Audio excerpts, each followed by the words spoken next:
Alrighty. So for this session, we are going to spend most of our time reading Pippi Longstocking. We're going to stop to talk about the story, write about it, and do some other activities to see how you understand and think about what you read.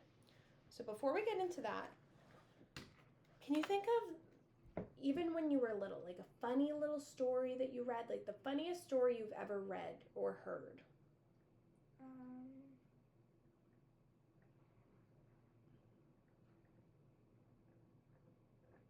I always thought the Three Little Pigs was funny when I was little.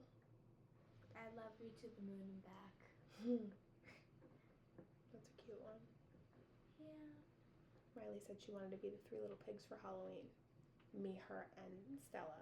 And that Jessie would be the big bad wolf. I thought that was awesome. I thought that was really funny.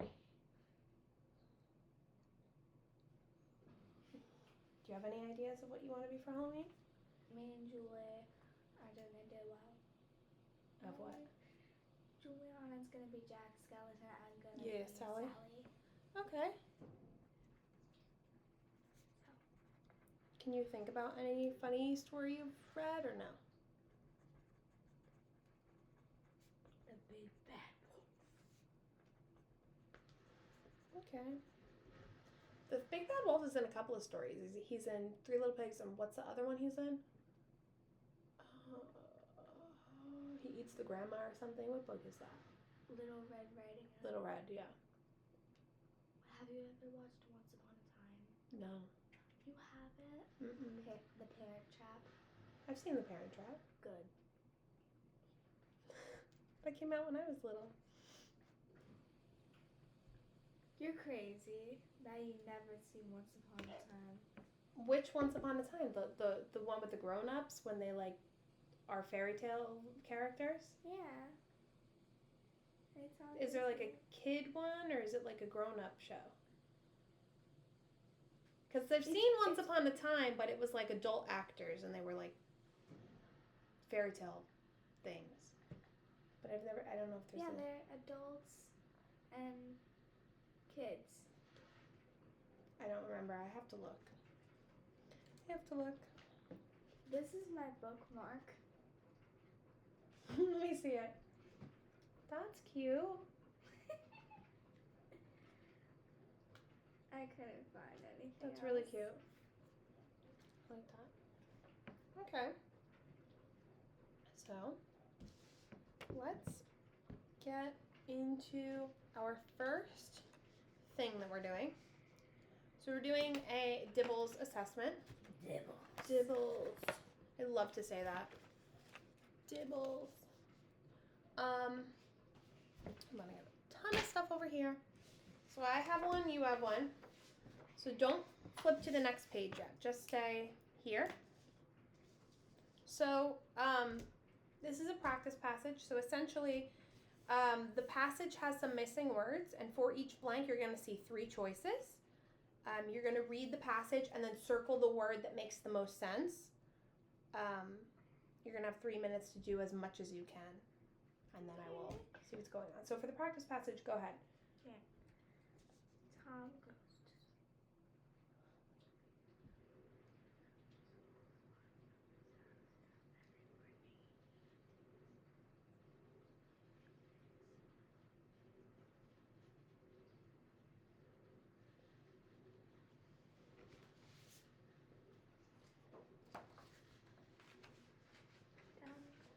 Okay, cool.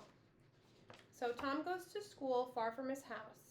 Every morning he takes a school bus, because that makes the most sense, right? To go to school in the morning. Read the sentence. To go to school in the morning, he also takes the bus home. Tom goes to school far away from his house. Every morning he takes a school bus to go to school. In the blank, he also takes a bus home. Afternoon. Yeah. Some of these are tricky on purpose to trick you. But that's how this assessment works. So that's all. We're just going to fill in the missing words. I'm going to give you 3 minutes, and you're just going to circle the words that you think would make the most sense. And there's a couple of pages. I don't expect you to get through the whole thing, but that's all. So hold on. Let me know when you're ready, and I'll put the timer on. Ready? Go ahead.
All right, put your pencil down. All right, so where did you get to? Over there? That's pretty good. So we're going to go over it. Okay. Annabelle liked to work on cars with her dad. Her dad owned a classic 1965 Mustang. Until. Okay. He was busy restoring, and she Enjoyed. helping him with the work. They Worked. together in the garage with the Door. wide open to let in some Air. and fans blowing on them. On Those. days, Annabelle wore an old, torn Pair. of blue jeans and a faded Shirt. Okay, she tied her hair up in A. bun to keep it out of My. eyes. Was that the last one you did, or you did a couple more? I did 2 more. Her dad wore sweatpants and A. frayed flannel shirt that was missing 2 buttons. Good. Okay.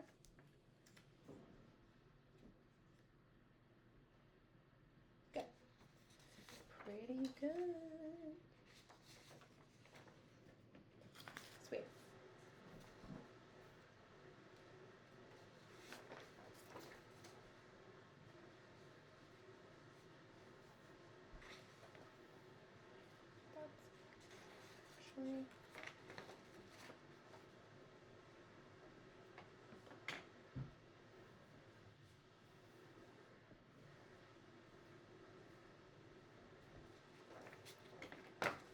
Okay. Pretty good. I'm going to collect this. And I'm going to put this in here. Actually going to find a good spot for it to keep it out of our way. So we can do this. Alright, how'd you feel about that? Good. Have you ever done anything like this in school? Any of these dibbles things? Yes. Okay. Our school is just going to start doing dibbles next year. So it's pretty good practice for me to know how to administer it. Not that I'm administering it to older kids like you, but I'm still going to have to do something like that. So the next thing we're going to do is we're going to get into a read aloud of Pippi Longstocking.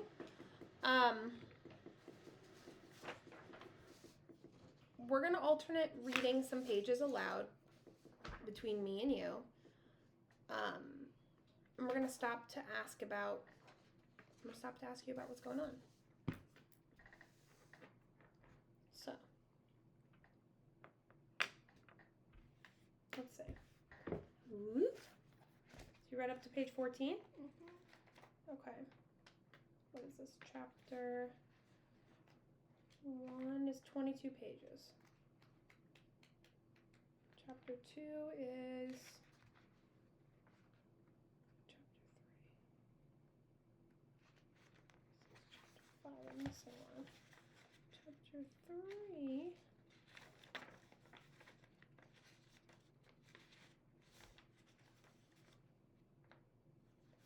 Okay. Chapter 1 is 10 pages. Chapter 2 is another 10 pages. All right, so I can read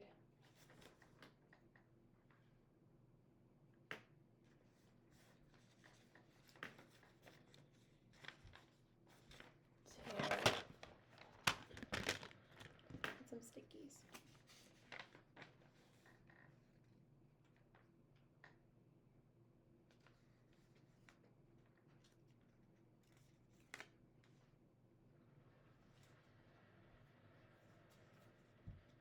I'm going to have you read this, but I will start, okay? Okay. And then I'm going to ask you some questions about the book. I'm going to have you read. We're going to read a little bit, kind of get an idea of what's going on. So, this chapter 1, Pippi moves into Villa Cola, I guess that's what it's called. Way out at the end of a tiny little town was an old overgrown garden, and in the garden was an old house. And in the house lived Pippi Longstocking. She was 9 years old, and she lived there all alone. She had no mother and no father, and that was of course very nice, because there was no one to tell her to go to bed just when she was having the most fun, and no one who could make her take cod liver oil when she much preferred caramel candy. What does that mean? I think that's like old school vitamins. They made them eat like weird fish oil. So instead of taking vitamins, she'd eat candy. Once upon a time, Pippi had a father of whom she was extremely fond. That means she liked him a lot. Naturally, she had had a mother too, but that was so long ago that Pippi didn't remember her at all. Her mother had died when Pippi was just a tiny little baby and lay in a cradle and howled so that nobody could go anywhere near her. Pippi was so sure that her mother was now up in heaven, watching her little girl through a peephole in the sky, and Pippi often waved up at her and called, "Don't you worry about me, I'll always come out on top." Her father, Pippi, had not forgotten. He was a sea captain who sailed on the great ocean, and Pippi had sailed with him in his ship until one day her father blew overboard in a storm and disappeared. Okay, hold on. What happened to her mom? She died. Mom died. Let's take some notes because this is crazy. So, grab the notebook. Right? Mom died. When did her mom die? I don't know. I don't remember. It didn't say. Yes, it did. How old was when Pippi? she was a baby. Okay, write that down.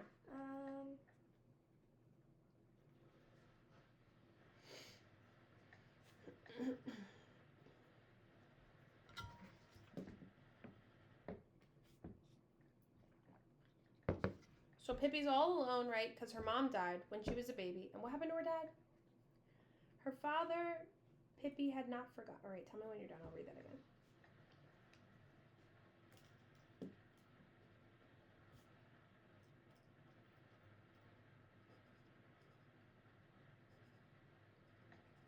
Okay. Her father, Pippi, had not forgotten. He was a sea captain who sailed on the great ocean, and Pippi had sailed with him in his ship until one day her father blew overboard in a storm and disappeared. But Pippi was absolutely certain that he would come back. She would never believe that he had drowned. She was sure he had floated until he landed on an island inhabited by cannibals, and she thought he had become the king of all cannibals and went around with a golden crown on his head all day long. My papa is a cannibal king, and it certainly isn't every child who has such a stylish papa, Pippi used to say with satisfaction. As soon as my papa has built himself a boat, he will come to get me, and I will be a cannibal princess. Hi-ho, won't that be exciting? Okay, so what happened to her dad?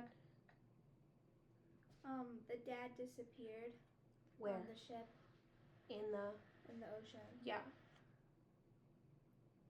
And she's crazy and thinks her dad's a king of cannibals. You know what a cannibal is? No. Somebody who eats other people. Like, that eats human flesh. That's so weird. So, Pippi's all alone because her mom died and her dad probably died. Right? I put, Mom died when Pippi was a baby. Dad disappeared in the ocean. Yeah. Okay.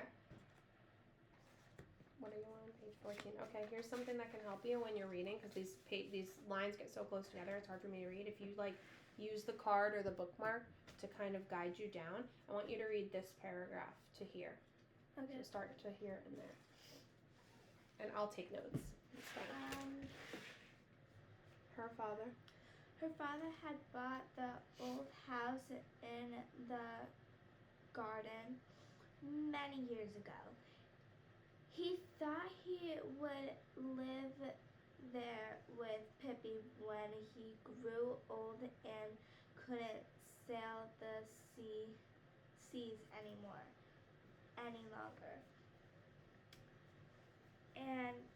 And then this annoying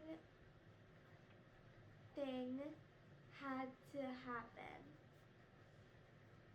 That he blew into the ocean, and while Pippi was waiting for him to come back, she went straight home to Villa.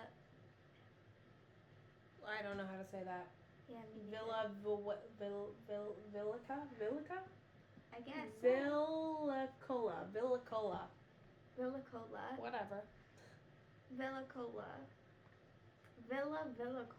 Interesting. That was the name of the house. It stood there, ready and waiting for her.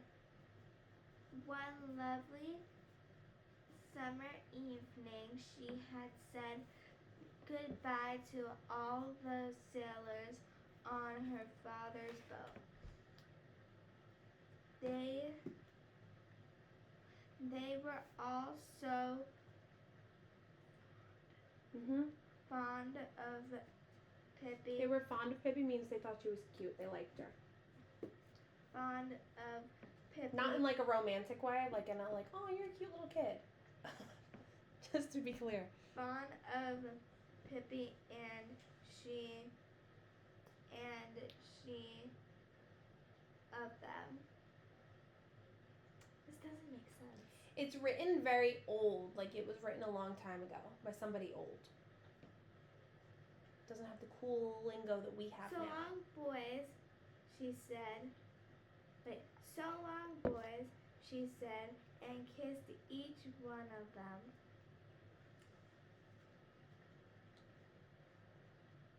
On the forehead? On the forehead. Don't you worry about me. I'll always come out on top. Okay. So I took notes. I said, Dad bought the house to live there with Pippi. And I said, Villa Villica, whatever, is the name of the house. I thought it was the town, but your reading told me that it's the name of the house. So she named her house. Whatever. All right, let's finish this chapter. Let's see. All right. So she went. Okay. All right, let's read. 2 things she took with her from the ship. A little monkey whose name was Mr. Nilsson. He was a present from her father. And a big suitcase full of gold pieces. Okay? The sailors stood up on the deck and watched as long as they could see her. She walked straight ahead without looking back at all, and Mr. Nilsson on her shoulder and a suitcase in her hand. A remarkable child, said one of the sailors, as Pippi disappeared in the distance. He was right. Pippi was indeed a remarkable child. The most remarkable thing about her was that she was so strong. She was so very strong that in the whole wide world there was not a single police officer who was as strong as she. Why, she could lift a whole house horse if she wanted to. And she wanted to. She had a horse of her very own that she had bought with one of her many gold pieces the day she came home to Villa Villica. She had always longed for a horse, and now here he was, living on the porch. When Pippi wanted to drink her afternoon coffee there, she simply lifted him down into the garden. Beside Villa Villica was another garden and another house. And in that house lived a father and a mother and 2 charming children, a boy and a girl. The boy's name was Tommy, and the girl's name was Annika. They were good, well brought up, and obedient children. Tommy would never think of biting his nails, and he always did exactly what his mother told him to. Annika never fussed when she didn't get her way, and she always looked so pretty in her little well-ironed cotton dresses. She took the greatest care not to get them dirty. Tommy and Annika played nicely with each other in the garden, but they often wished for a playmate, a friend. While Pippi was sailing on the ocean with her father, they often used to hang out over the fence and say to each other, "Isn't it silly that nobody ever moves into that house? Somebody ought to live there. Somebody with children."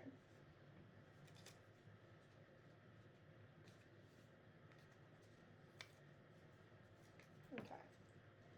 So what'd you write? I wrote, Pippi had a monkey that her dad bought her. Yep. Pippi can lift a horse if she wanted to. All right. That's true. So now we're going to talk about when Pippi meets Tommy and Annika and what Pippi looks like. So I want you to read these 2 paragraphs. Okay. We're getting through it. I like the back and forth that we're doing. I like that we're taking notes. It's important. On that lovely summer evening when Pippi for the first time stepped over the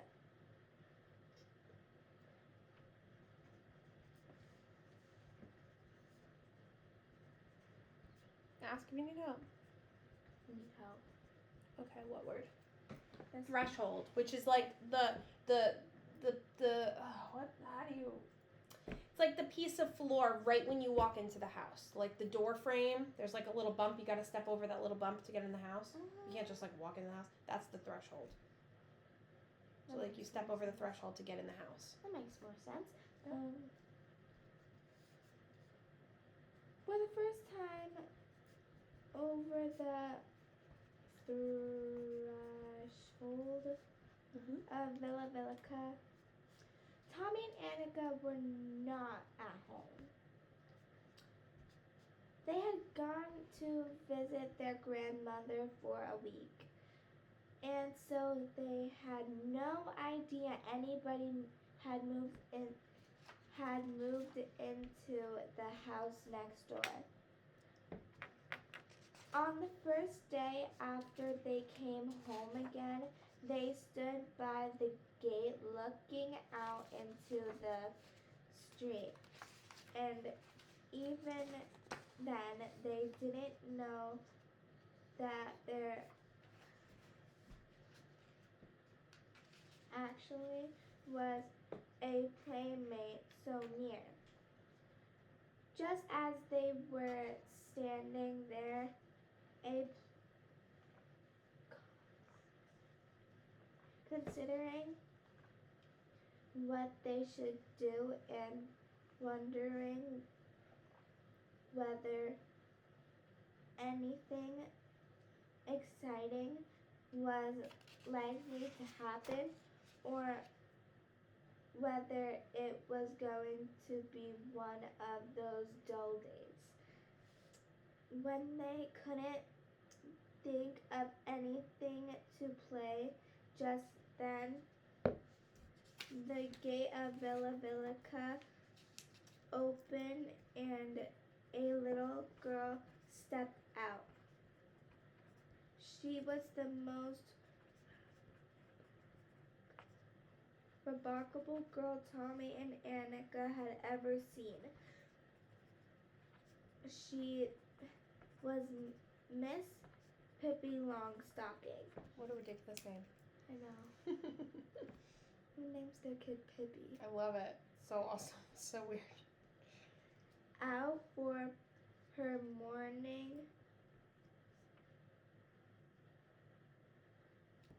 Promenade. That means like she walked fancy. promenade. Mm-hmm. Promenade? It's a very British word. Yeah. Mm-hmm. This is the way she looked. All right, now that paragraph's going to tell us. So what happened with what you just read? We talked about what? Tommy and Annika saw this girl named Pippi Longstocking. Yeah, for the first time. And then this is how she looked. So go ahead. Okay. Her hair, the color of a Carrot. carrot. Mm-hmm. She's orange hair. Like this. Mm-hmm. Like Bernie. Was braided into tight braids that stuck straight out. Her nose was the shape of a very small potato. Potato nose. Oh, I got a potato nose now. It's really funny. And it was dotted all over with freckles. It must be admitted that the mouth under this nose was a very wide one with strong white teeth. Her dress was rather unusual. Pippi herself had made it. She had meant it. Mended? Is that what it said? Oh, Meant it to be blue, but there wasn't quite enough blue clothing. Clothes.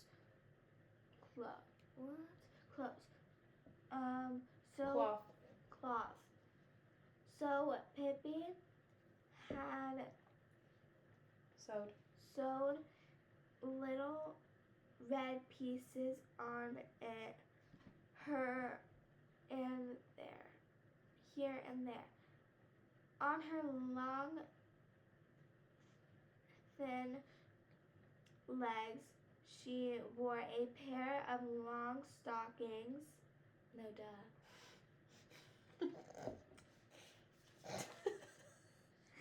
Keep going. Long stockings. That's funny. On brown and the other black, and she had on a pair of black shoes that were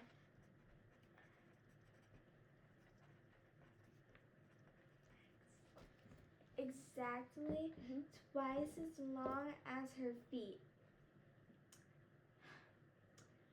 These shoes her father had bought for her in South America, so Pippi should have something to grow into, and she never wanted to wear any other. Well then. Okay. So I took notes that said orange hair, potato nose, freckles, 2 braids, big mouth. I put white teeth and I underlined white. Why do you think I did that? Because it's a color. Yeah, but she has white teeth. What does that tell you about her? What if she had yellow teeth? She has white teeth. Why? Because she brushes her teeth. Because she brushes her teeth. She doesn't have parents, but she's still like making sure she has white teeth. I also put she made her own dress. So she looks like a ragamuffin, but she has white teeth, which tells you like she's not dirty and gross. She's just like a little bit of a goofball. Potato nose. Mhm. But she's not dirty. At least from saying she's got white teeth. But the thing that made Tommy and Annika open their eyes widest of all was the monkey sitting on the strange girl's shoulders. It was a little monkey dressed in blue pants, a yellow jacket, and a white straw hat. Is it a real monkey? I thought it was a toy monkey. No, it's real. Oh. Pippi walked along the street with one foot on the sidewalk and the other in the gutter. Tommy and Annika watched as long as they could see her.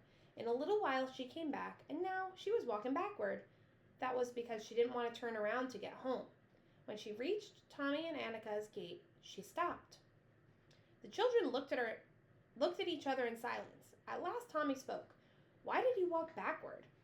"Why did I walk backward?" said Pippi. "Isn't this a free country? Can't people walk any way he wants to? For that matter, let me tell you that in Egypt, everybody walks that way, and nobody thinks it's the least bit strange." So now how do you think they're looking at her? Okay. Yeah, like, that's a little weird. "How do you know?" asked Tommy. "You've never been to Egypt, have you?" "I've never been to Egypt? Indeed I have. That's one thing you can be sure of. I've been all over the world and seen many stranger things than people walking backward. I wonder what you would have said if I had come along walking on my hands, the way they do in the farthest India." "Now you must be lying," said Tommy. Pippi thought for a moment. "You're right," she said sadly. "I am lying." "It's wicked to lie," said Annika, who had at last gathered up enough courage to speak. "Yes, it's very wicked to lie," said Pippi, even more sadly. "But I forget it now and then. And how can you expect a little girl whose mother is an angel and whose father is a king of a cannibal island, and who herself had sailed on the ocean all her life, how can you expect her to tell the truth anyways? And for that matter," she continued, with her whole freckled face lighting up, "let me tell you that in Belgian Congo there is not a single person who tells the truth. They all lie all day long, begin at 7 in the morning and keep on until sundown. So if I should happen to lie now and then, you must try to excuse me, and to remember that it is only because I stayed in the Belgian Congo a little while too long. We can be friends anyway, can't we?" What do you think about Pippi so far? She lies. She's a little odd. Yeah. She's a little weird. Yeah, like really weird. Yeah, but why do you think she's weird? Because she doesn't have any parents. Yeah. She's like all alone. It's like, And who is she hanging out with all the time? the monkey. The monkey and the horse. So she's Mr. Nelson. She's a little weird. Good job remembering that.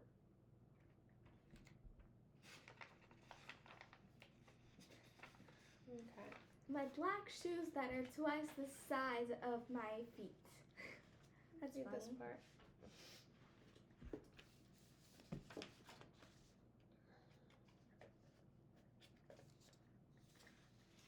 "Oh, sure," said Tommy, and realized suddenly that this was not going to be one of those dull days. "By the way, why can't you come and have breakfast with me?" asked Pippi. "Why not?" said Tommy. "Come on, let's go." "Oh, yes, let's Oh, yes, let's, said Annika. But first I must introduce you to Mr. Nelson, said Pippi, and a little monkey took off his cap and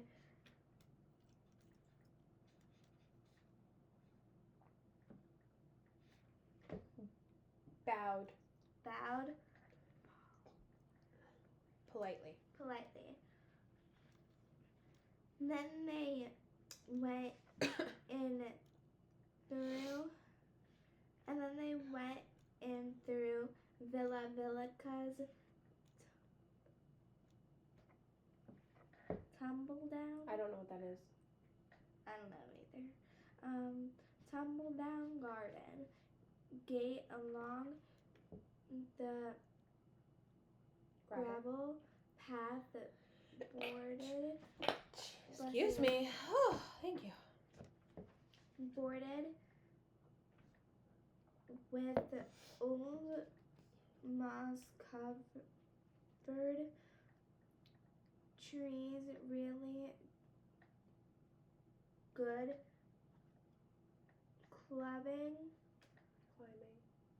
climbing.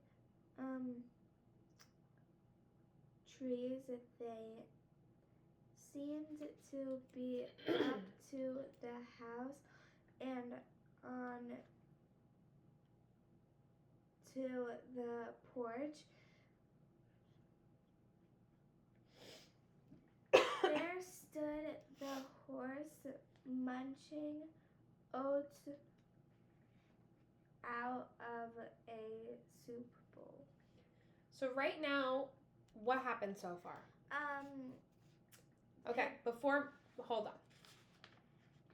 All right, you know what? Let's finish the chapter, and then I'm going to ask you some more questions, and I'm going to fill out this paper. But what happened in what you just read? So Tommy and Annika are going to do what with Pippi now? Eat breakfast. Where? At Pippi's house. So they're walking over to Pippi's house, and they're kind of explaining the things that they're seeing, right? Yeah. Okay. They see the horse eating oats out of his soup bowl. Why do you have a horse on the porch? Asked Tommy. All the horses he knew lived in stables. What's a stable? Really? Yeah. It's basically like a horse house. Like a barn? Yeah. Okay. But for only horses. Okay. I never seen one. Oh my God, you're crazy. Never seen one. Well, said Pippi thoughtfully, he'd be in the way in the kitchen, and he doesn't like the parlor. I think the parlor is like the living room. Maybe they're British. They are. Maybe. Tommy and Annika patted the horse and went on into the house. It had a kitchen, a parlor, I think that's the living room, and a bedroom. But it certainly looked as if Pippi had forgotten to do her Friday cleaning that week. What do you think that means? It looked as if Pippi had forgotten to do her Friday cleaning that week.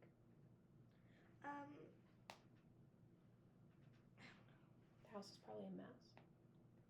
Tommy and Annika looked around cautiously, just in case the king of Cannibal Isles might be sitting in a corner somewhere.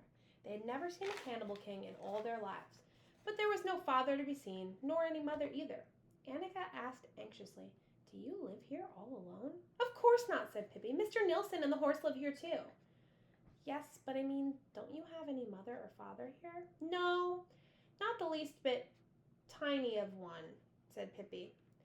"But who tells you when to go to bed at night and things like that?" "I tell myself," said Pippi. "First, I tell myself in a nice, friendly way, and then if I don't mind, I tell myself a little more sharply, and then if I don't mind, then I'm in for a spanking. See?" Tommy and Annika didn't see it all, but they thought maybe it was good that way. Meanwhile, they had come out into the kitchen, and Pippi cried, "Now we're going to make a pancake. Now there's going to be a pancakey. Now we're going to fry a pancakey." Weird. Then she took out 3 eggs, threw them up in the air. One fell down on her head and broke so that the yolk ran into her eyes, but the others she caught skillfully in a bowl where they smashed to pieces. "I always did hear that egg yolk was good for the hair," said Pippi, wiping her eyes. "You wait and see.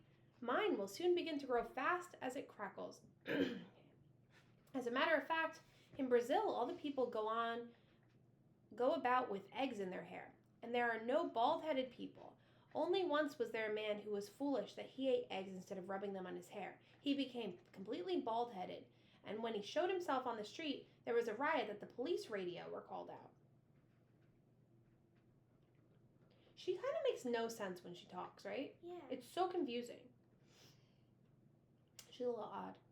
While she was speaking, Pippi had neatly picked the eggshells out of the bowl with her fingers. Now she took a bath brush that hung on the wall and began to beat the pancake batter so hard that it splashed all over the walls. At last she poured what was left of it into a griddle that stood on the stove. When the pancake was brown on one side, she tossed it halfway to the ceiling so that it turned right around in the air, and then she caught it on the griddle again. And when it was ready, she threw it straight across the kitchen, right onto a plate that stood on the table. "Eat!" she cried. "Eat before it gets cold!" And Tommy and Annika ate and thought it was a very good pancake. Afterward, Pippi invited them to step into the parlor. There was only one piece of furniture in there. I think the parlor is the living room, right? It was a huge chest with many tiny drawers. Pippi opened the drawers and showed Tommy and Annika all the treasures she kept in there. There were wonderful bird's eggs, strange shells, some stones, pretty little boxes, lovely silver mirrors, pearl necklaces, and many other things that Pippi and her father had bought on their journeys around the world. Pippi gave each of her new playmates a little gift to remember her by. Tommy had gotten a dagger. What's a dagger? I don't know. A knife. With a shimmering mother-of-pearl handle, and Annika a little box covered in decorated pink shells. In the box there was a ring with a green stone. Read the last two paragraphs, please. So this. Suppose you go home now, said Pippi, so that you come back tomorrow, because if you don't go home, you can't come back, and that would be a shame. Tommy and Annika agreed that it would indeed. It would indeed. So they went home past the horse, who had now eaten up all the oats, and out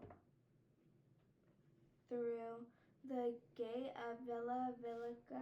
Mr. Nelson waved his hat at them as they left.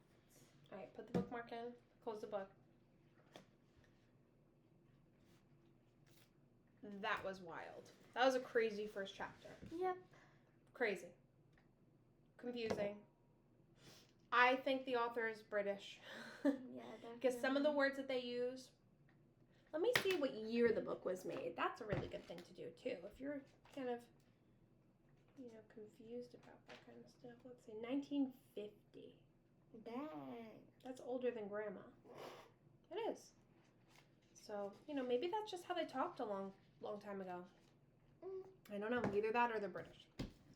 I think they're British. So I have a question for you. Tell me everything you remember about the story so far. But tell it to me as though you were telling somebody who's never read it before. Like if you were telling Julie what happened. Okay? So what happens? So, there's this girl named Pippi Longstocking. That's the main character. Pippi has a monkey named Mr. Nelson and a horse on her porch. And Pippi has a small potato nose, hair the color of a carrot, two cute braids, and an outfit that was supposed to be blue, but she didn't have any more blue. Dusty, stop. But she didn't have any more. He's afraid of the dishwasher. And when that beeps, it's telling you the dishwasher's going to open. And when it opens, he's going to freak out. Well, you're getting into describing it. But what I want you to do is tell me what happens. Like, now I know what Pippi looks like, but what happened? The book opened, what happened? What happened? So, not just who is Pippi Longstocking, what happened? So, Pippi met two friends. Before that. So, We learned that Pippi is a girl who's, what happened to her? So Pippi is a girl that doesn't Dusty, have any stop. parents. There you go. And her mom is an angel that is in heaven, and her dad disappeared in the ocean. Okay. And where does she live? Bilibilica. Okay.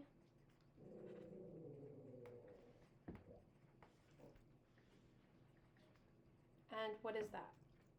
Bilibilica is what she named her house. And what does the house look like? Do we have an idea? Or?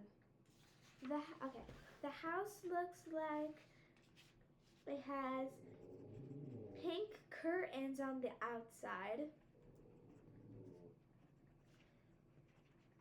It's a white house. It has a chimney. The roof is the color of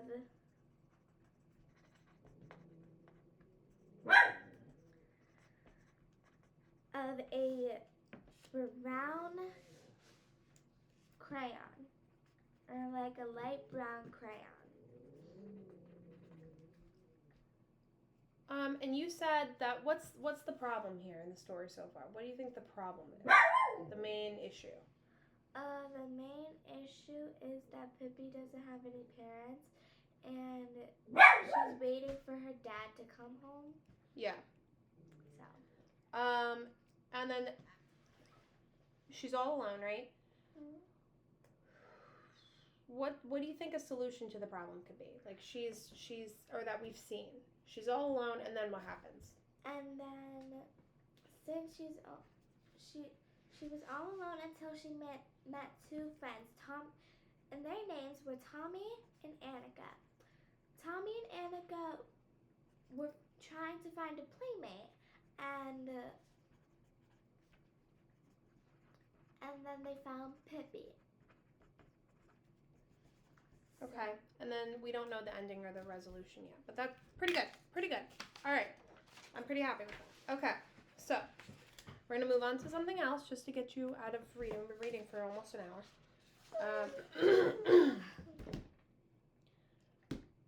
Okay, cool. Where did I put the other one? In here? Yeah.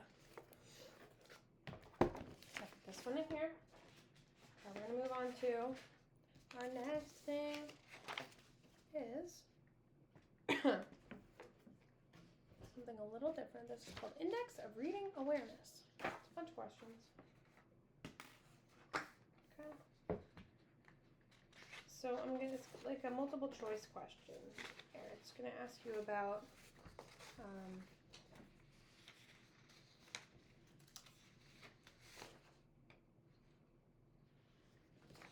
here we go.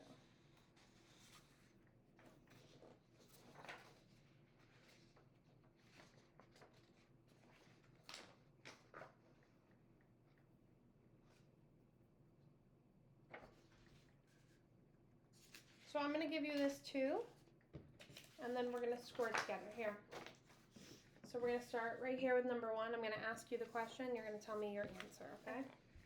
So the question is, what is the hardest part about reading for you? Sounding out the words, when you don't understand the story, or nothing's hard? Sounding out the words. Okay. Number 2, what would help you become a better reader? If more people would help you when you read, reading easier books with shorter words, or checking to make sure you understand what you read? B. Okay. What is special about the first sentence or 2 in a story? They always begin with once upon a time. The first sentences are the most interesting, or they often tell what the story is about. They often tell what the story is about. Okay. How are the last sentences of a story special? They are exciting action sentences. They tell you what happened, or they're harder to read. Harder to read. Okay. You're at 5? Okay. How can you tell which sentences are the most important ones in a story? They're the ones that tell the most about the characters and what happens. They're the most interesting ones, or all of the sentences are important. A. Okay? All right, and then number 6. If you could only read some of the sentences in the story because you were in a hurry, which ones would you read? Read the sentences in the middle, read the sentences that tell you the most about the story, or read the interesting, exciting sentences? C. Exciting ones? Mm-hmm. Okay. All right, number 7. When you tell other people about what you read, what do you tell them? What happened in the story, the number of pages there are in the book, or who the characters are? Who the characters are. Mm-hmm. If the teacher told you to read a story to remember the general meaning, what would you do? Skim through the story to find the main parts, read all of the story and try to remember everything, or read the story and remember all the words?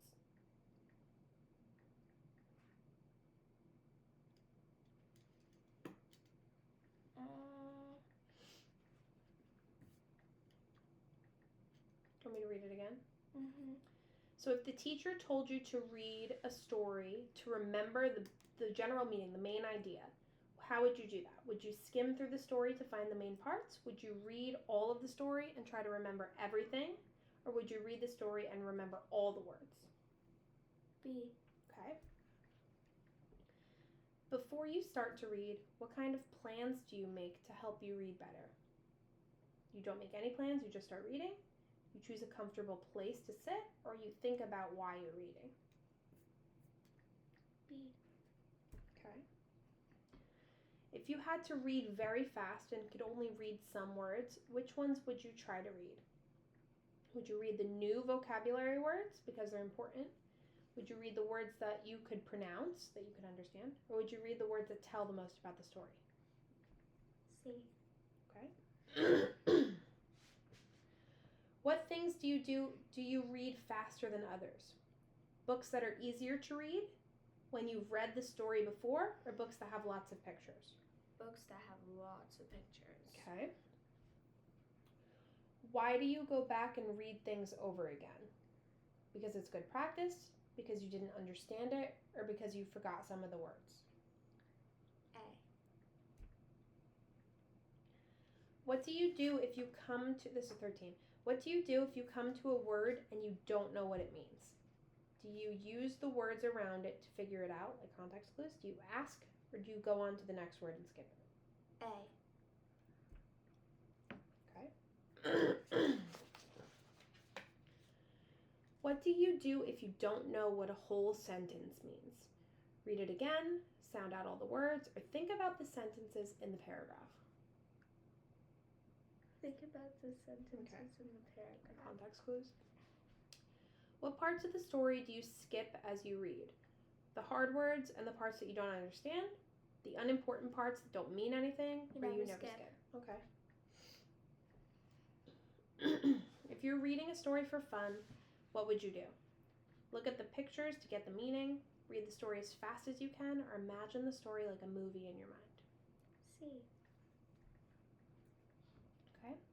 If you're reading for science or social studies, what would you do to remember the information? Do you ask yourself questions about the important ideas? Do you skip the parts you don't understand, or do you concentrate and try to really hard to remember? C. Okay. Better than me. I would just skip it. I don't like science, social studies. If you're reading for a test, which would help the most? To read the story as many times as possible, to talk about it with somebody to make sure you understand it, or to say the sentences over and over?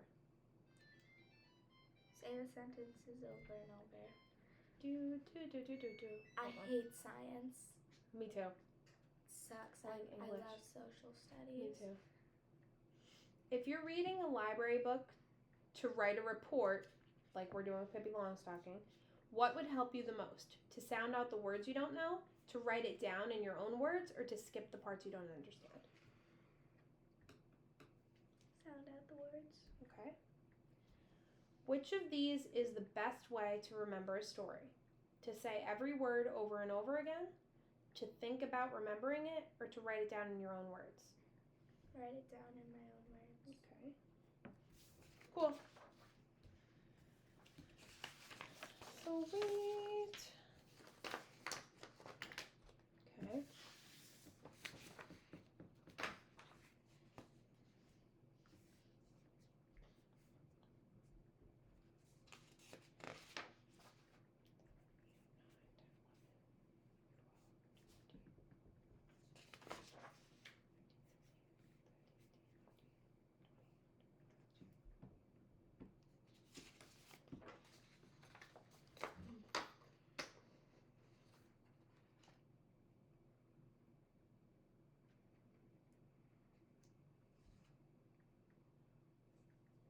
Okay. How do I?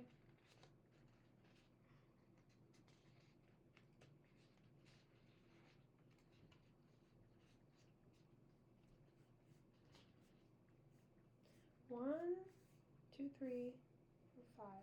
So 5, which would be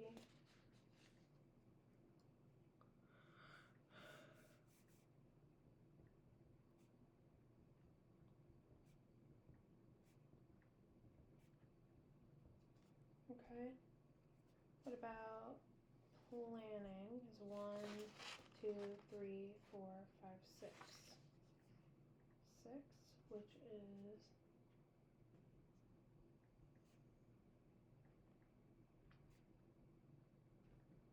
okay. And then regulation. 1, 2, 3, 4, 5.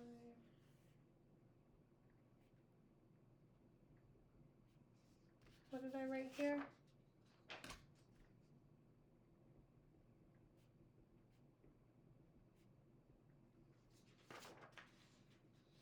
What's the other one? Conditional knowledge. 1, 2, 3, 4, 5, 6. 1, 2, 3, 6. Please some help.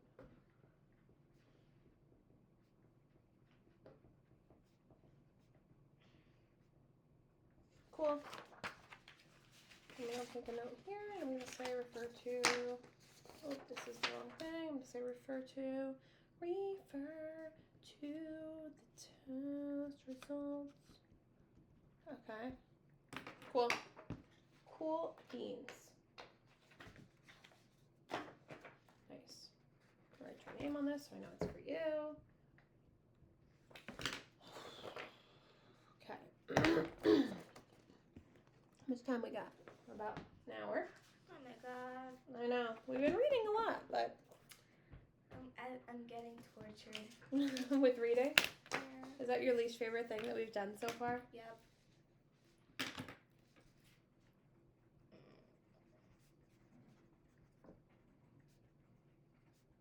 I want to do math. Well, I'm here as your reading specialist.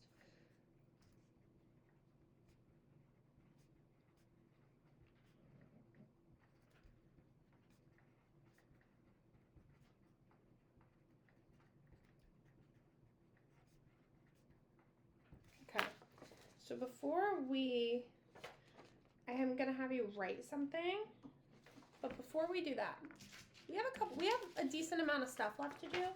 But let me see if I can give you, bless you. This is chapter 1 and 2. Okay. I'm gonna read.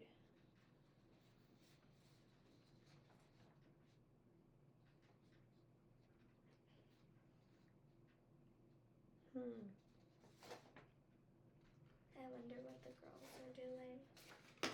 I feel like maniacs. Okay, so the worksheet that I have is for chapters 1 and 2 of Pippi Longstocking. So we're gonna have to read chapter 2. But before we get there, I'm getting tortured. It's better on the bright side. okay, we're actually going to read. You know what I'm gonna do? I'm gonna put in here in our notes that we did that we stopped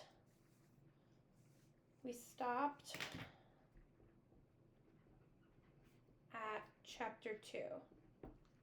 And then I'm going to say here we went back to read chapter 2. Okay, so we're going to read chapter 2 now. But before we do that, I'm going to have you take a break. Yes, before we do that,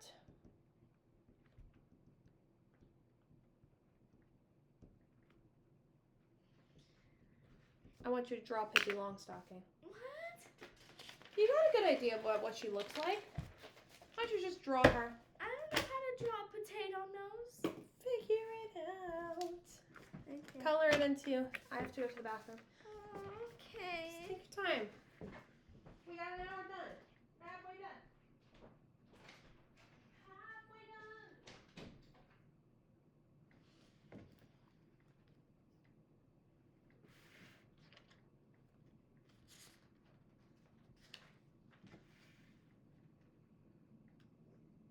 You can't see it.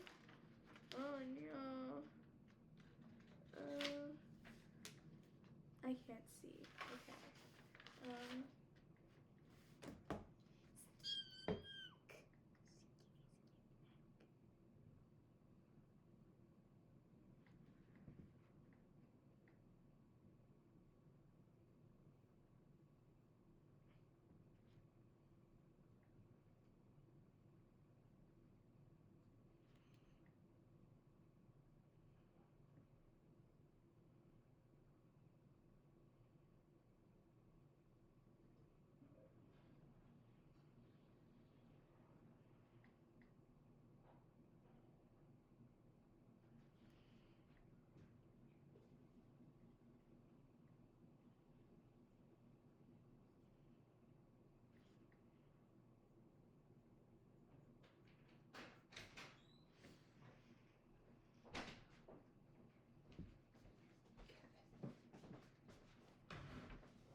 Oh man. That's way better than I would have done.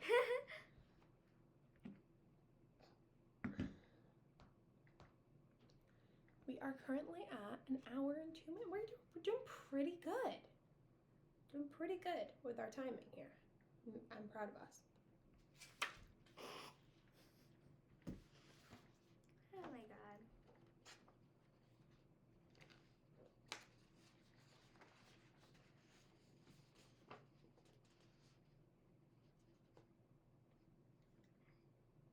Her neck is longer.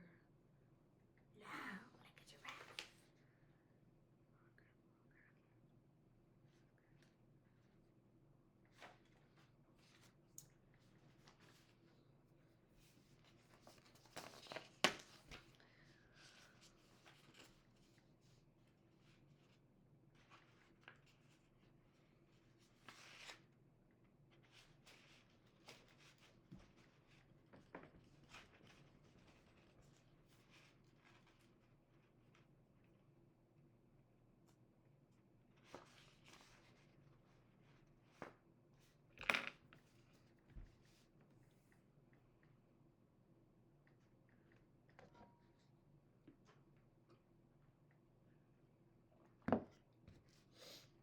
So far, chapter 1, the book is written in like old English. It's a little odd. But it's alright. Yep. Alright, so we're going to finish chapter 2.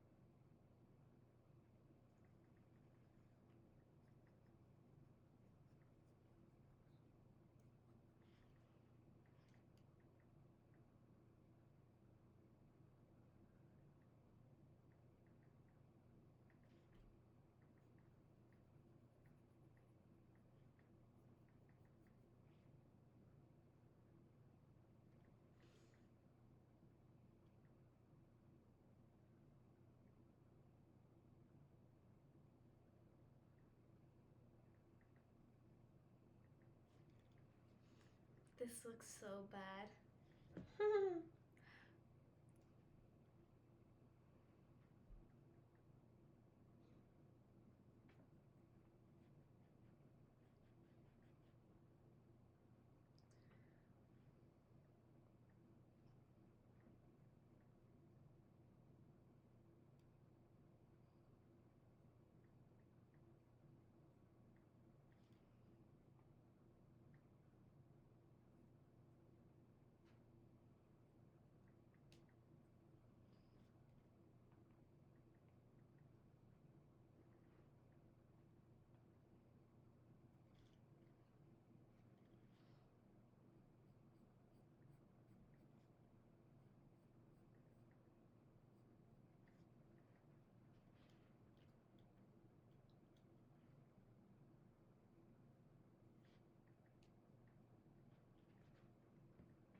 I would have just drew her head, but you're going all out.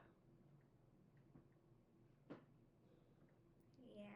You got it. Doing awesome. Thanks.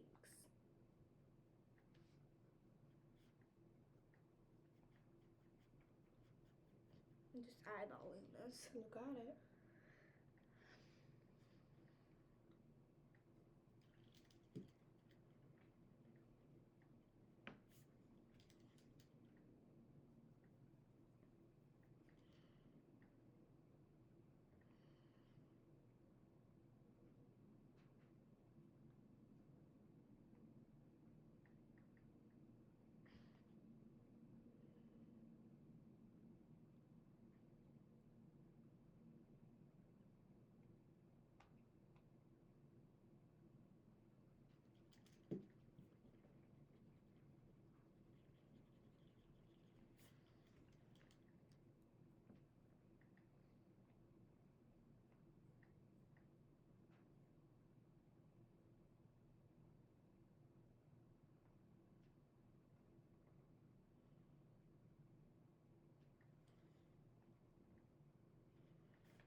Potato nose.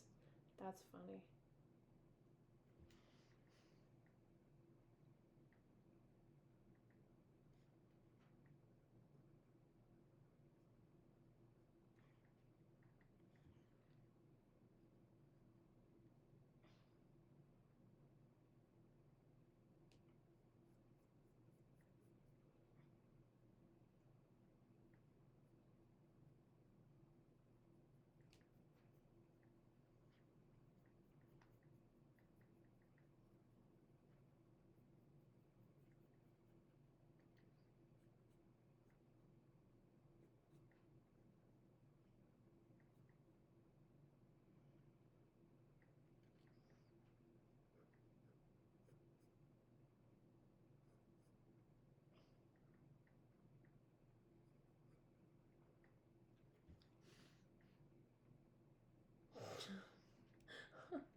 It looks like she has two. I love her horns. potato nose.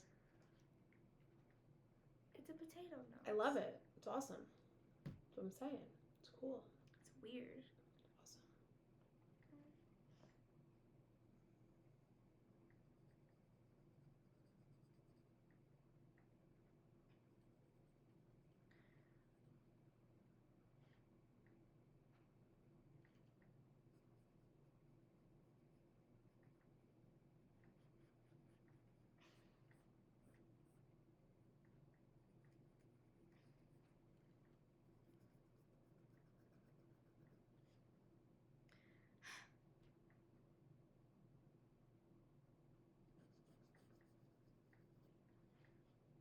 The long neck.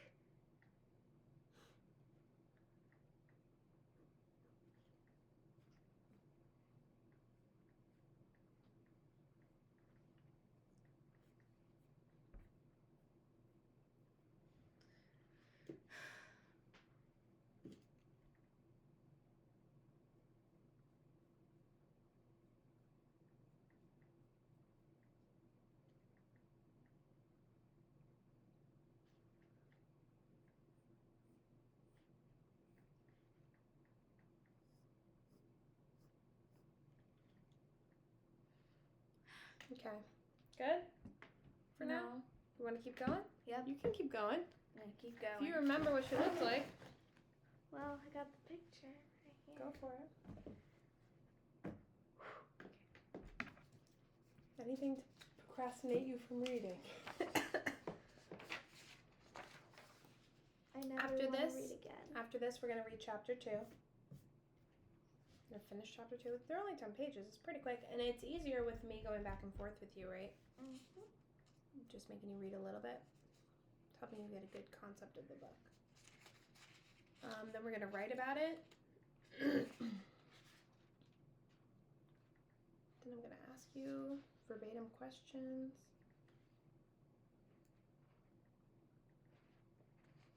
Then I'm going to read chapter 3 to you.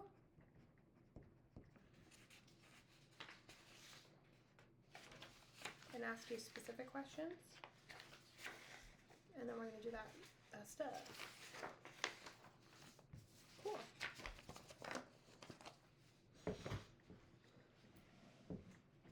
Good job.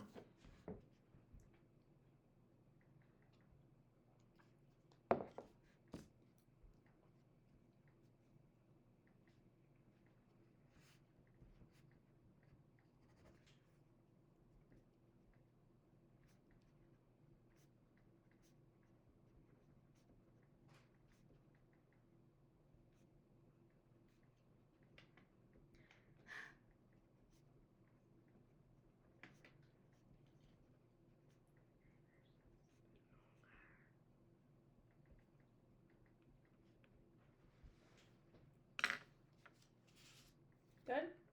No. I'm going to give you another 3 minutes, and then we're going to get into chapter 2, and then we could come back to finishing coloring. Okay. Put up my little timer. Ah!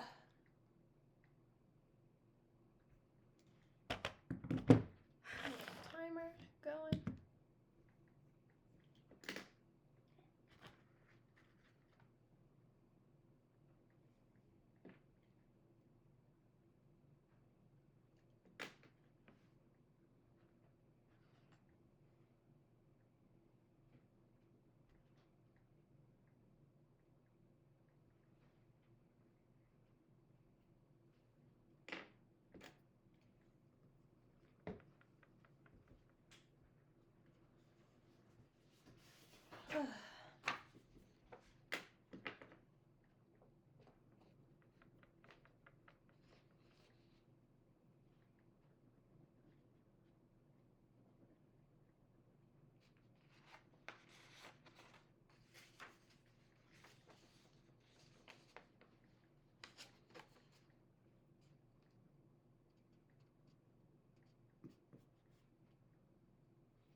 I hear the recycling truck coming to the other road.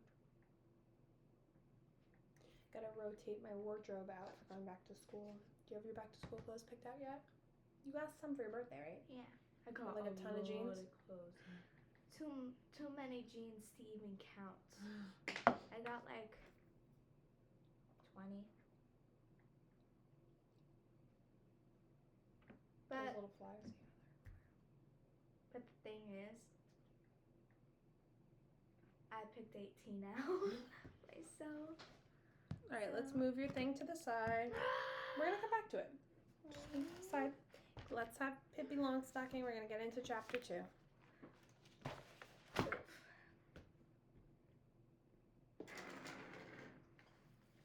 Yeah. It's not too bad. Okay. I'm going to have you read.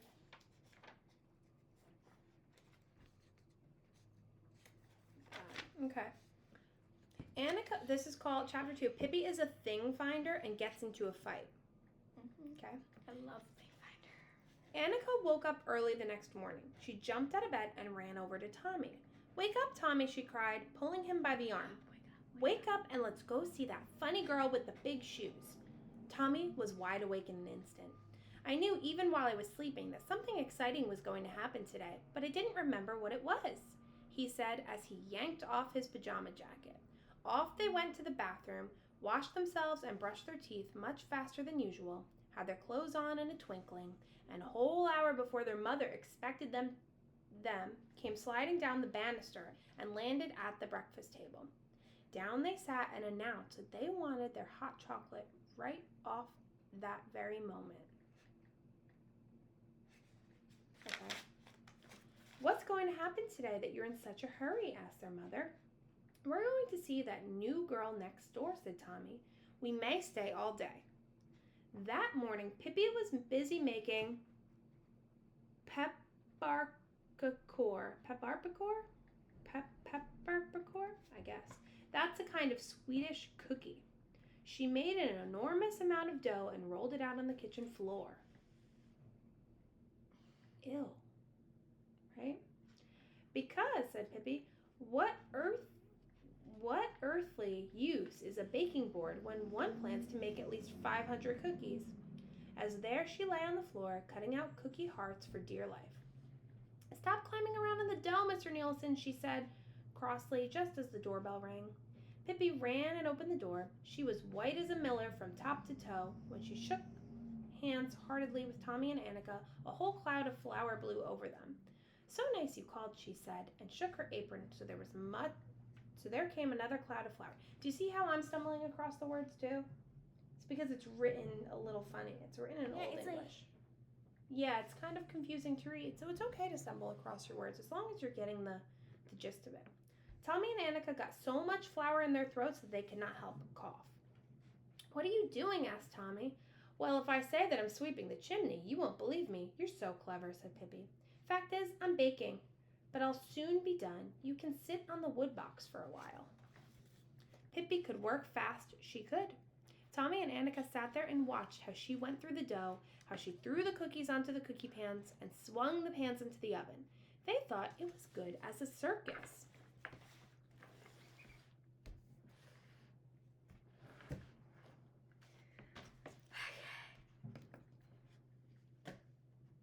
Done. "Done," said Pippi. Let last and shut the oven door on the last pan with a bang. "What are we going to do now?" asked Tommy. "I don't know what you are going to do," said Pippi, "but I know I can lie around and be lazy. I am a thing finder, and when you're a thing finder, you don't have a minute to spare." "What did you say you are?" asked Annika. "A thing finder?" What's that?" asked Tommy. "Somebody who hunts for things naturally." "What else could it be?" Pippi said as she swept all the floor left on the floor into a little pile.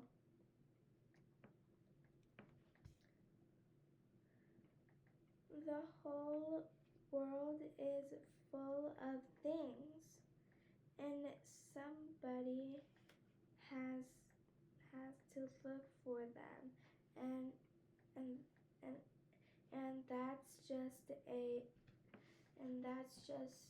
what a thing finder does.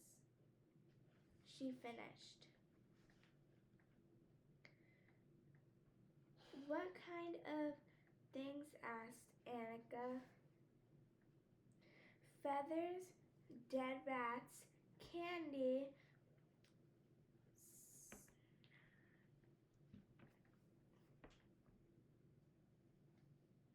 snap crackers, and little tiny screws and things like that.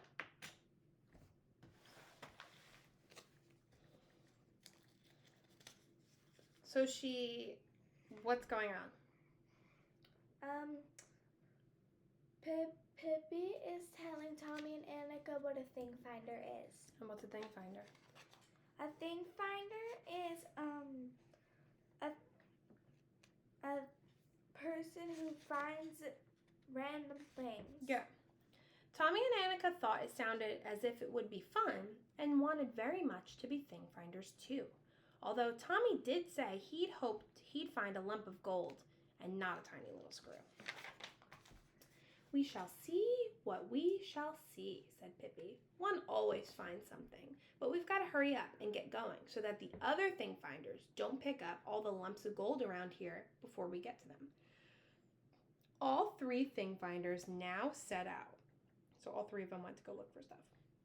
They decided that it would be best to begin hunting around the houses in the neighborhood because Pippi said that although it could perfectly well happen that one might find a little screw deep in the woods, still the very best things were usually found where people were living. Though for that matter, she said, I've seen it the other way around too. I remember once when I was out hunting for things in the jungles of Borneo, right in the heart of the forest where no human being had ever before set foot. What do you suppose I found? Why, a very fine wooden leg. I gave it away later to a one-legged man, and he said that a wooden leg like that wasn't to be had for love nor money. What? Tommy and Annika looked at Pippi to see just how a thing finder acted. Pippi ran from one side of the road to the other, shaded her eyes with her hand, and hunted and hunted. Sometimes she crawled out on her hands and knees, stuck her hand in between the pickets of a fence, and then disappeared, and then said in a disappointed tone, Oh dear, I was really sure I saw a clump of gold. May we really take everything we find, said Annika. Yes, everything that is lying on the ground, said Pippi.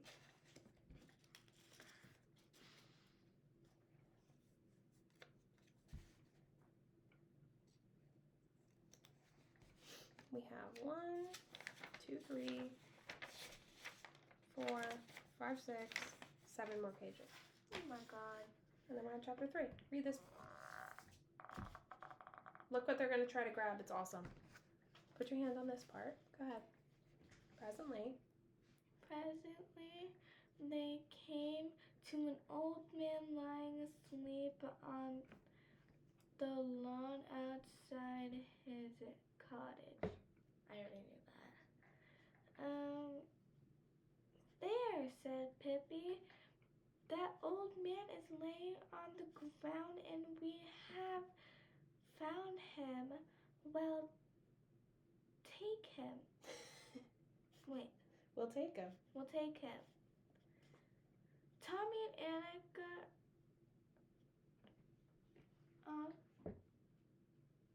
were utterly terrified. No, Pippi, we can't just take an old gentleman. We can't possibly, said Tommy. Anyway, whatever would we do with him? What would we do with him? Oh, there are plenty of things we can do with him. We could keep him in. We can keep him in a little rabbit hutch. Instead of a rabbit, and feed him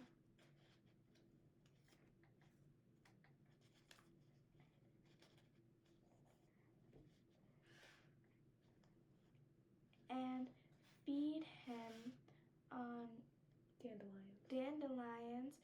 But if you don't want to, I don't care. Though it does bother me to think that some other thing finder may come along and grab him. That's crazy. She wants to kidnap an old man. I guess so. They went on. Suddenly, Pippi gave a terrific yell. Well, I never saw the like, she cried, and picked up from the grass a rusty old tin can. What a find! What a find! Cans, that's something you can never have too many of. Tommy looked at the can doubtfully. What can you use it for? Oh, you can use it in all sorts of ways, said Pippi. One way is to put cookies in it. Then it becomes a delightful jar with cookies. Another way is to not put cookies in it. Then it becomes a jar without cookies. That certainly isn't quite so delightful, but it's still good too. She examined the can, which was rusty indeed and had a hole in the bottom. It looks almost as if this were a jar without cookies, she thought. But you can put it over your head and pretend that it's midnight. And that's just what she did. With the can on her head, she wandered around the block like a little metal tower and never stopped until she stumbled over a low wire fence and fell flat on her stomach. There was a big crash when the tin can hit the ground. Now see that, said Pippi, and took off the can. If I hadn't fallen with this thing on me, I'd have fallen flat on my face and hurt myself terribly. Yeah, said Annika, but if you had not had that can on your head, then you wouldn't have tripped on the wire fence in the first place. And before she had finished speaking, there was another triumphant cry from Pippi, who was holding up an empty spool of thread. Do you know what that means? Spool of thread? You know, like a needle and thread, like a little thread. The spool is like the little cylinder that the thread is wrapped around. Oh, so I have that. That's a spool. I have like millions of those. This seems to be my lucky day, she said. Such a sweet, sweet little spool to blow soap bubbles with or to hang around my neck for a necklace. I'll go home and make one this very minute. However, just at that moment, the gate of one of the cottages nearby opened and a boy came rushing out. He looked scared, and that was no wonder, because head over heels after him came 5 other boys. They soon caught him and pushed him against the fence, and they all began to punch and hit him. He cried and held his arms in front of his face to protect himself.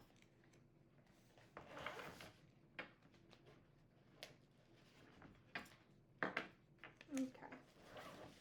So they saw a cottage, and a bunch of boys went out to go beat up this kid. That's cool. We're almost done with this chapter. Come on. I just want to be done with it already. We're almost.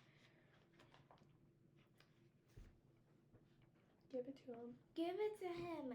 Give it to him, cried the oldest and strongest of the boys, so that he will never dare to show himself on this street again. Oh, said Annika. It's Willie? Yeah, it's Willie. They're hurting. It's Willie they're hurting. Oh, how can they be so mean? It's that awful.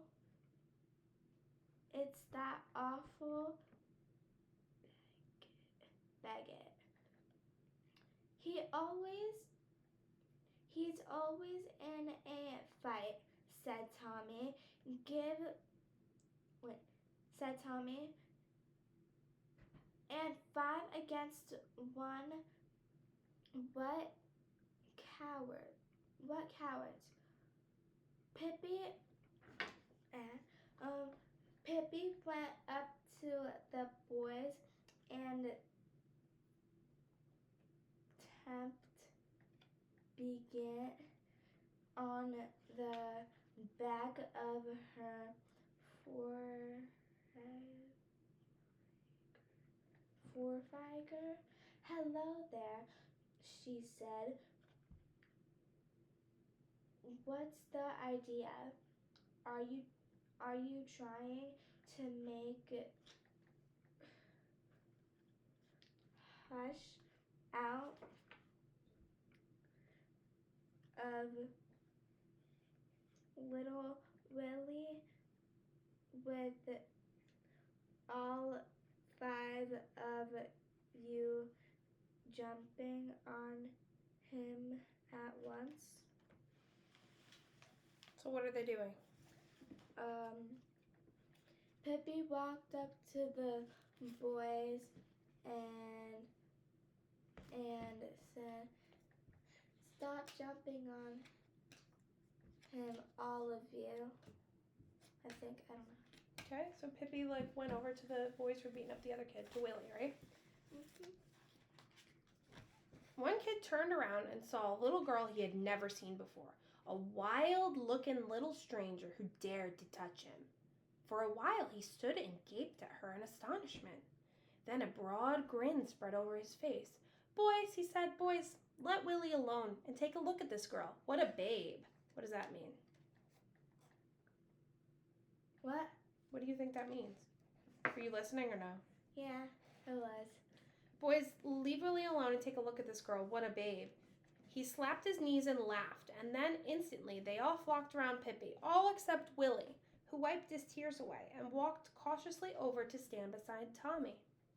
"Have you ever seen hair like hers, red as fire, and such shoes?" he continued. "Can I borrow one? I'd like to go out rowing, and I haven't had a boat." He took a hold of one of Pippi's braids, but dropped it instantly and cried, "Ow, I burned myself." And then all 5 boys joined hands around Pippi, jumping up and down, screaming, "Redhead, redhead." What are they doing to her? They're bullying her. Yeah. Pippi stood in the middle of the ring and smiled in the friendliest way. The boys had hoped she would get mad and begin to cry. At least she should have looked scared. But when nothing happened, he gave her a push.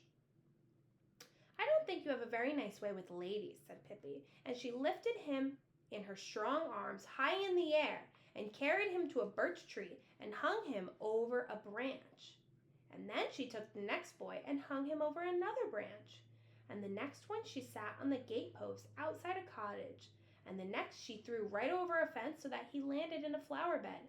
The last of the fighters she put in a tiny toy cart and stood by the road. Then Pippi, Tommy, Annika, and Willie stood and looked at the boys a while. The boys were absolutely speechless with fright. And Pippi said, "You are cowards, 5 of you. Attack one boy? That's cowardly. And then you begin to push a helpless little girl around? Oh, how mean."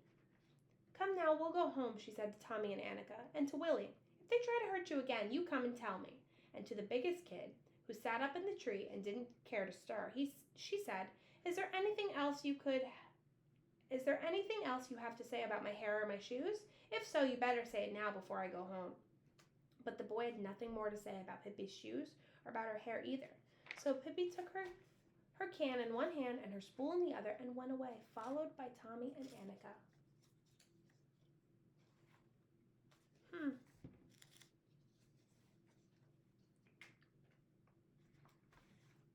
Interesting. We're almost done. So what did Pippi do? We have these 2 pages and then that's chapter 3. Pippi stood up for herself. Yeah, and for that little Willie kid. Willie, Willie, Poopy, Willie. Well, maybe the boys were calling him that and then he cried. There's the picture. There's a picture on the last page of her beating up the other boys. What she did to him. Willie, Willie, Poopy, Willie.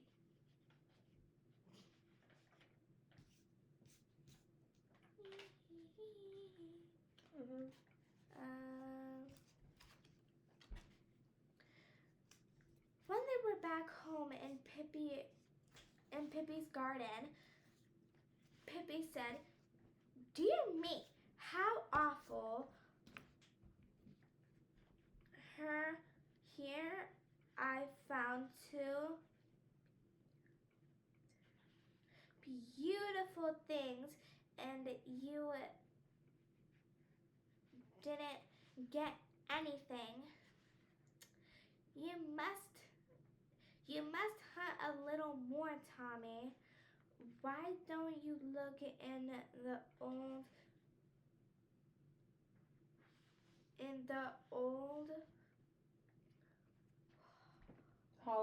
hollow tree?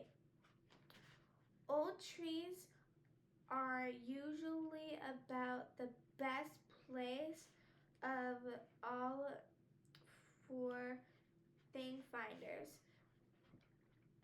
Tommy said that he didn't believe he and Annika would ever find anything, but to place Pippi, he put his hands slowly down into the hollow tree trunk. "Goodness!" he cried,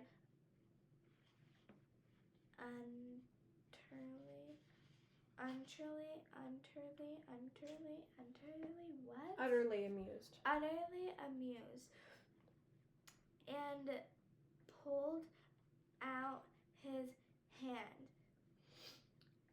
In it he held a little notebook with a letter cover.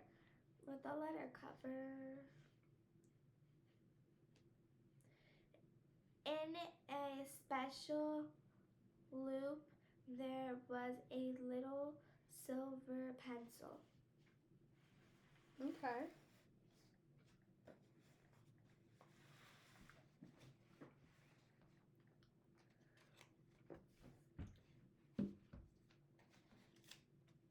"Well, that's cool," said Tommy. "Now see that," said Pippi. "There's nothing so nice as being a thing finder. It's a wonder there aren't more people that take it up. There'll be tailors and shoemakers and chimney sweepers and such like, but thing finders, no indeed. That isn't good enough for them." And then she said to Annika, "Why don't you feel in that old tree stump? One practically always finds things in old tree stumps." Annika stuck her hand down in the stump and almost immediately got the hold of a red coral necklace. She and Tommy stood open-mouthed for a long time. They were so astonished. What does astonish mean? Shocked. They thought that hereafter they would be thing finders every single day. Pippi had been up half the night before playing ball, and now she suddenly felt sleepy. "I think I'll have to go and take a nap," she said. "Can't you come with me and tuck me in?" When Pippi was sitting on the edge of the bed taking off her shoes, she looked at them thoughtfully and said, "He was going out rowing," he said. "That old boy." She snorted disdainfully. "I'll teach him how to row indeed. I will, another time."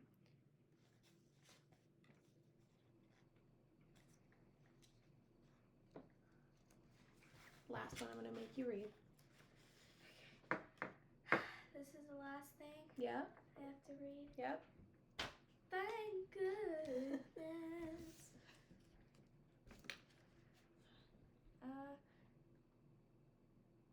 Say, Pippi, said Tommy. Response. What? Respectfully. Respectfully. Why do you wear such big shoes? "So I can wiggle my toes, of course, and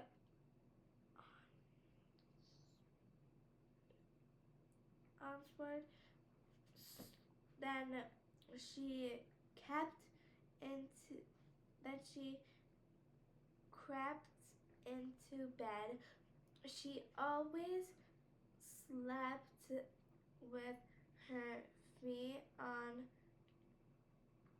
the pillow, her head always down under the quilt. What? She's so weird. She is a little weird. She absolutely is. That's the way they sleep in Guatemala. Guatemala. What? It's the way they sleep in Guatemala, she's saying. Okay. She announced, and it's the only real way to sleep.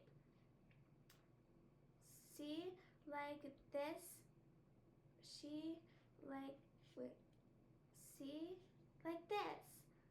I can't wiggle my toes when I'm sleeping too.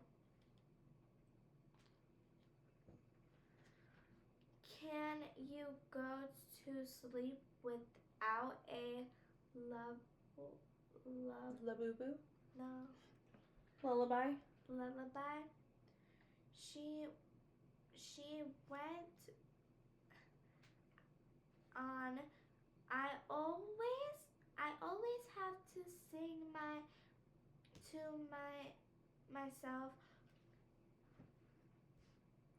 for a while. Otherwise, I can't sleep a wink. Tommy and Annika heard a humming sound under the quilt. It was Pippi singing herself to sleep. Quietly and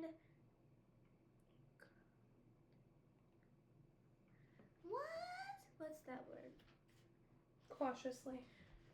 And cautiously, they tiptoed out so that they would not disturb her. In the doorway, they turned to take a last look toward the bed. They could see nothing of Pippi except her feet resting on the pillow. There she lay, wiggling her toes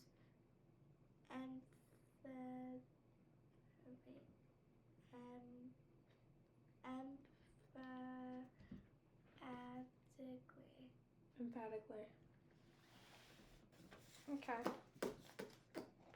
Tommy and Annika ran home. Annika held her coral necklace tightly in her hand. That certainly was cool, she said. Tommy, do you suppose that Pippi had put these things in place beforehand? You can never tell, said Tommy. You just can never tell anything when it comes to Pippi. Okay. So. Are we done? With that, what happened? We still have an hour. What happened with, actually we only have a half hour left. That took us a long time. Chapter 2. So chapter 1, what happened in chapter 1? We found out who Pippi is, what happened to her parents, and where she lived, who the monkey, and that we were introduced to the characters and the setting, where she is. Chapter 2, what happened? Chapter 2, these boys were making fun of her. Yep. She played with Annika and Tommy again. Found some stuff. That's really it, right? We found out how Pippi slept. Weird. Yeah. Pippi's so weird. Pippi is a little weird. Okay. Now here we go. After this chapter, right, it ends with Annika asking Tommy, do you think Pippi put these things in the ground for us to find? And Tommy goes, I don't know. So now I need you to write something. Can you grab the Notebook, open to a new page. Okay. I want you to do a diary entry. What? From Annika. Do it from Annika's point of view. I want you to pretend you're Annika and you just got home. You just tucked Pippi into bed, right? You're just coming home, and I want you to write in your diary like you're Annika. It's Annika. Annika. I don't know. I have a friend named Annika. And that's how she spells her name. Annika. I want you to pretend you're Annika,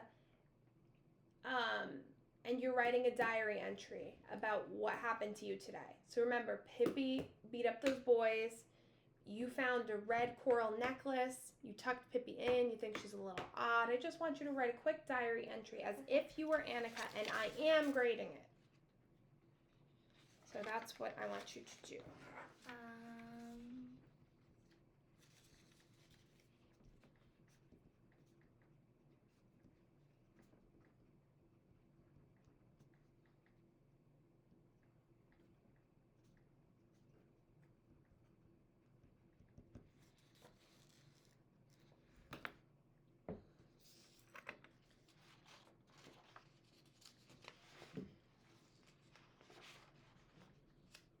Yeah, we're almost done with this already. I can't even believe it.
Ouch.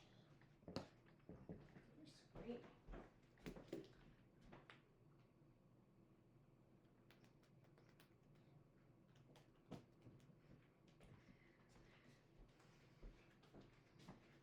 Almost done? Done? Not yet? Nope. Okay. We're moving and grooving this session. Going really nice. I know you hate the reading part, but that's my favorite part of this. I have a third cup of coffee. I gotta slow down with my caffeine intake, I think. You're crazy. I know, hurry up, because we're almost done with this session and we got a lot more stuff to do. I just want it to be done. We're almost there.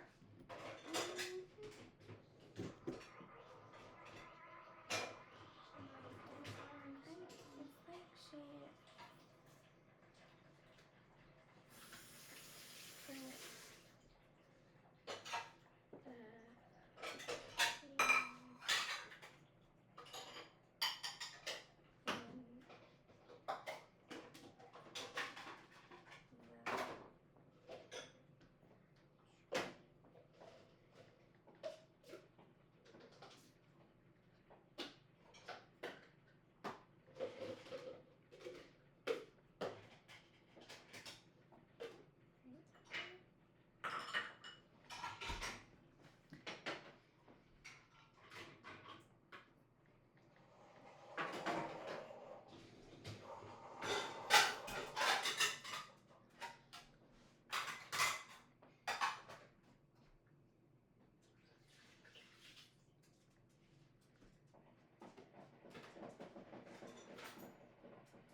think, Tommy? First she walked backwards, and then she slept the other way. And it's like she put the things in the tree. Right, Tommy? But she is cool and weird at the same time. Okay, that's pretty good.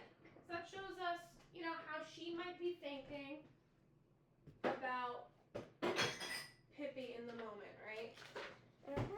Talking to Tommy. Okay, I'll empty this later. Here we go. Okay, where is it? Let me have. Nope, we don't have time for this. Don't have time for it. Okay.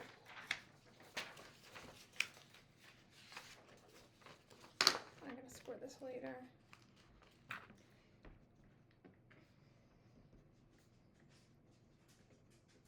Now the whole downstairs smells like caffeine. Smell like coffee again? I love it. It's waking me up. Bernie, gotta hold on, honey.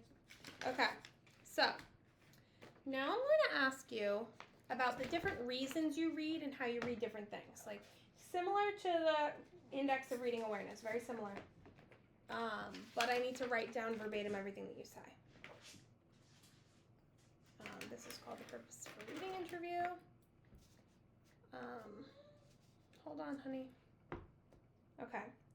What makes someone a good reader? I asked you these questions like in one of our first sessions, similar questions. Think about what makes someone a good reader while I carry him down the yard. Here.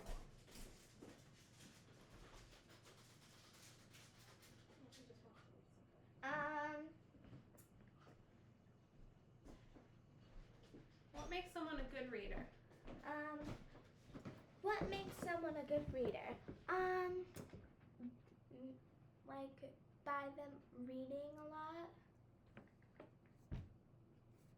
and like practicing.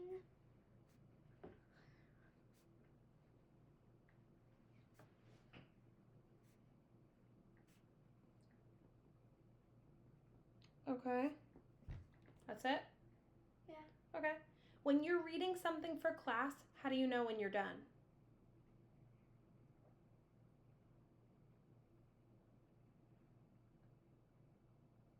I don't know. How do you know when you're done? Like if they tell you to read something for class, how do you know you're done reading it? When you finish or what? When they tell you to finish, I guess. Okay, that's fine.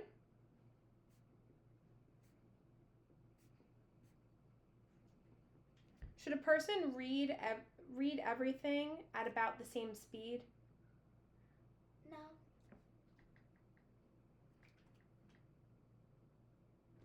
I don't know. No?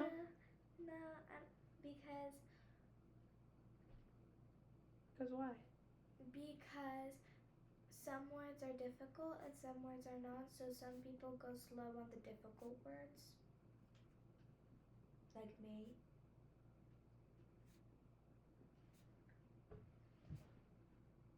Okay, perfect.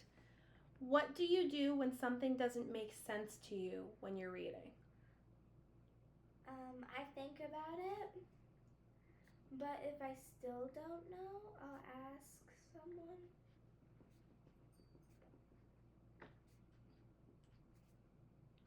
Good.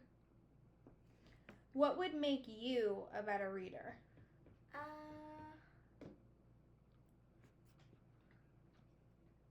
Reading more. Okay.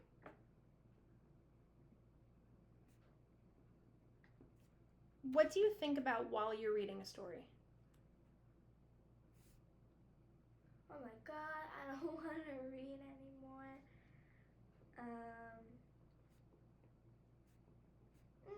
It's kind of curious though.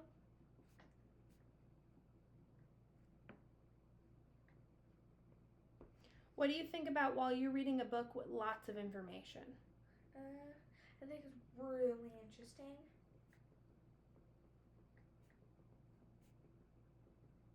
Like if it was like a book about gymnastics and it teaches you how to do a round off back handspring, I would literally copy it.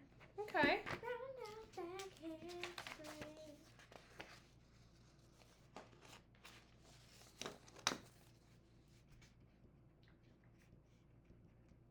Okay.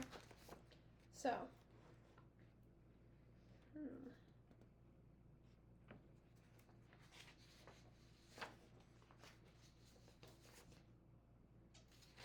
Okay.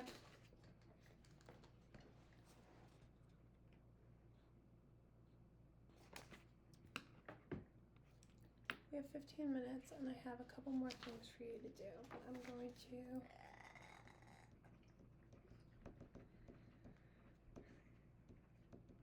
You're torturing me. I'm trying not to. We're almost at the end. It went really fast today, I think. Okay.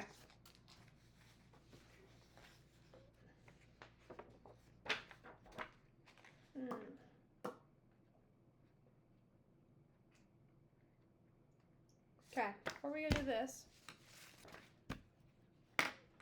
do you want to do this right now or no?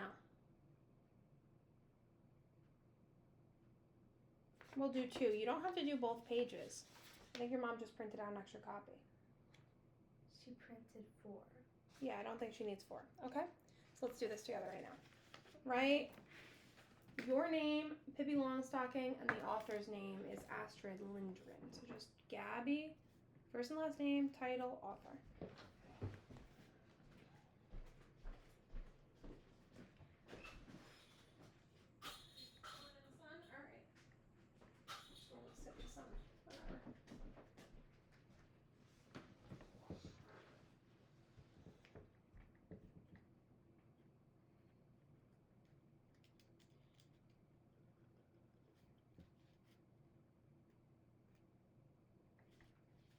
Author's name is Astrid Lindgren.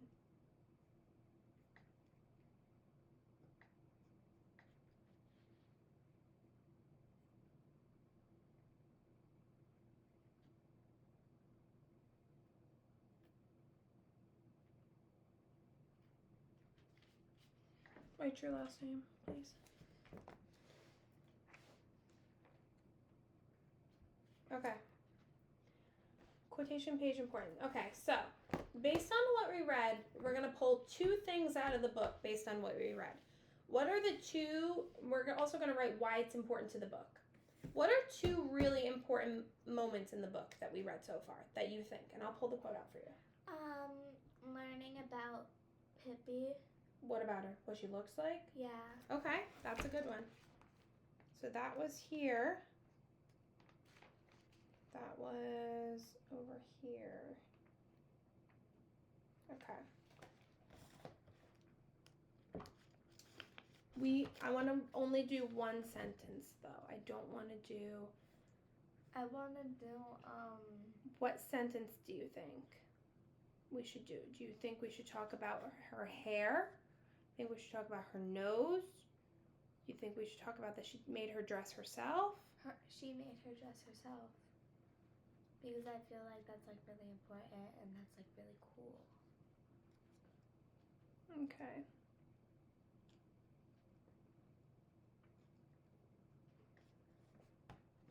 So we'll go with, I'm going to start here. I want you to write, her dress was rather unusual. Pippi herself had made it. Her dress. Okay. Right here. Quotation marks. Her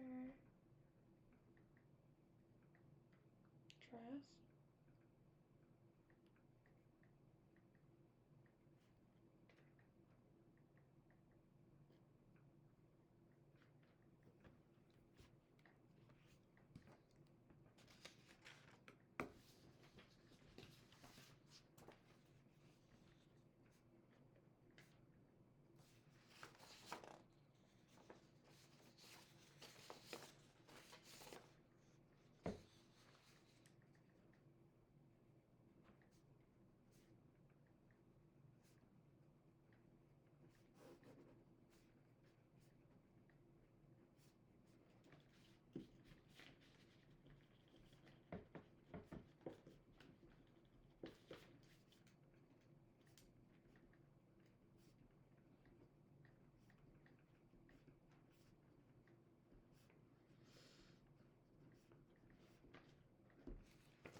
Okay. Do you know how to put quotation marks? No. 2 lines here, line. Yep, and then the bottom up here too, line. Good. Page number. What page is this on? 5. Put it there. Okay, we're gonna do this after. Let's just pull our second quote. What's something else you want to talk about that we read so far? Maybe in chapter 2. I don't know. What's something else that happened that's really important to the story?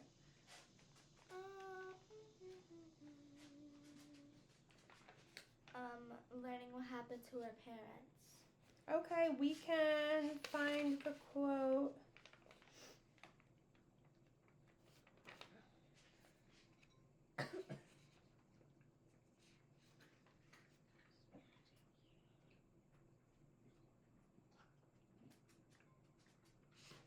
Well, that happens in the beginning. What about in chapter 2? Did anything good happen in chapter 2 that you'd like to That Pippi slept the other way.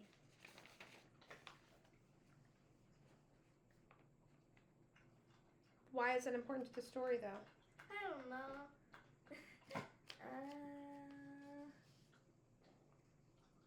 I mean, you could definitely do that, and you could just say because it shows that she's a little odd. Let's do that. So what do I say? Here's a quote. Starting here, she always slept with her feet on the pillow and her head way down under the quilt. So nope, this box. Okay.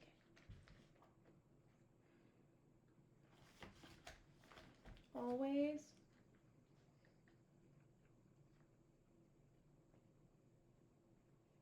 slept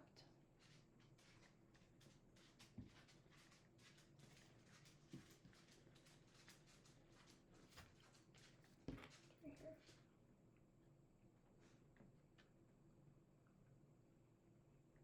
With her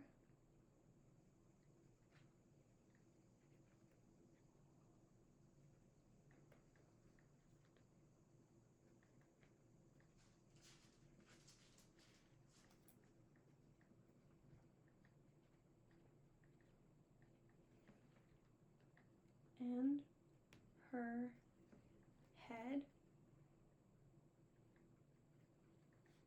H-E-A-D.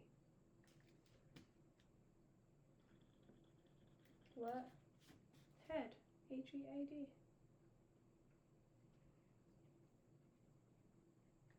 Way down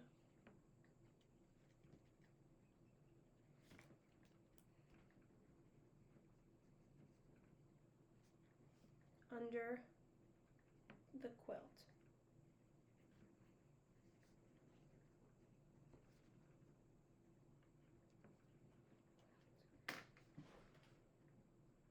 Q-U-I-L-T.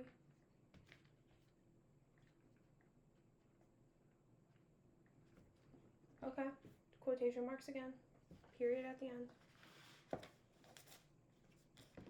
And that's on page 21. Okay. So, this one. Her dress was rather unusual. Pippi herself had made it. Why is this important to the book? Because it's showing that she can, So it says this is an important quote in the book because it shows that she's all alone. It does. It shows that she's all alone. And has to It does. do things for herself. She takes care of herself. Write it. Figure out. This is an important quote in the book because it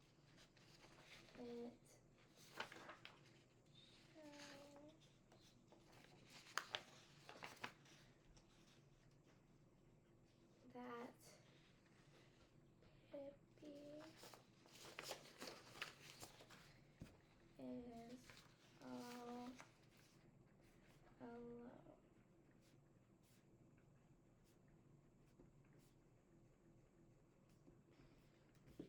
spell alone? ALONE. What? ALONE. Okay. And has to take care of herself, right?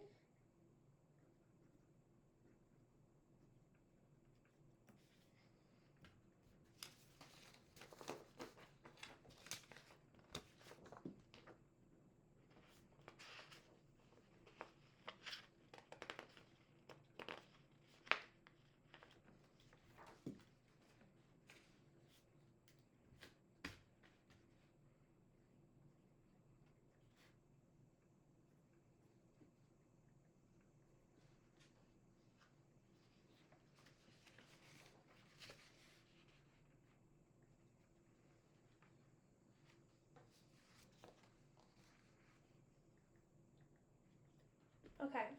What's the other one say? She always slept with her feet on the pillow and her head way down under the quilt. Why is that important? Because that's how other people in a place. Yeah, but when Annika and Tommy looked at her doing that, what did they think? That she was crazy. This is an important quote in the book because it shows what? That she's Crazy. Odd. She's a little different. Yeah, she's a little odd. It shows that Pippi's different than the other kids, that she's odd, that you're right with that. She's a little weird.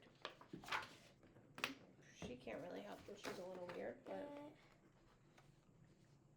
it shows that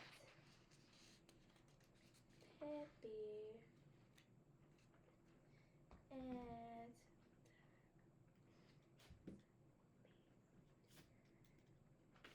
it shows that Pippi is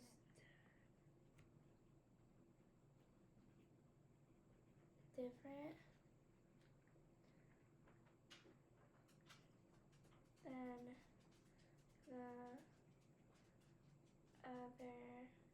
other kids.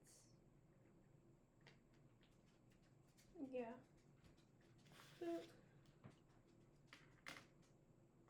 I'll let you bring that home so I gotta take a picture of that. Yes. Pippi's different than the other kids because she's a little weirdo.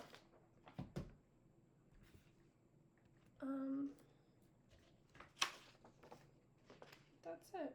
So if you want to finish coloring this picture for a few minutes, we only have like 5 minutes left. Okay. I would make you do this thing, but this is going to take you a really long time. So we'll come back to this in our next session to talk about Pippi Longstocking. You still have to finish reading the book.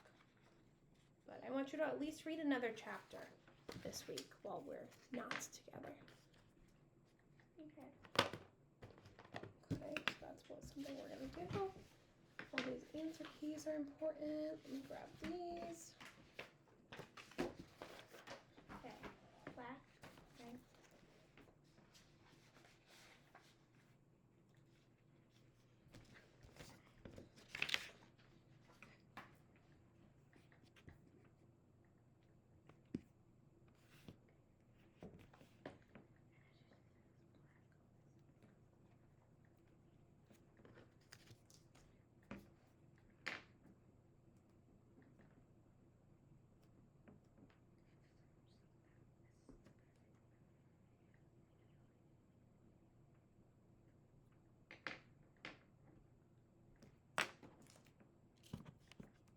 Okay. Computer is very warm.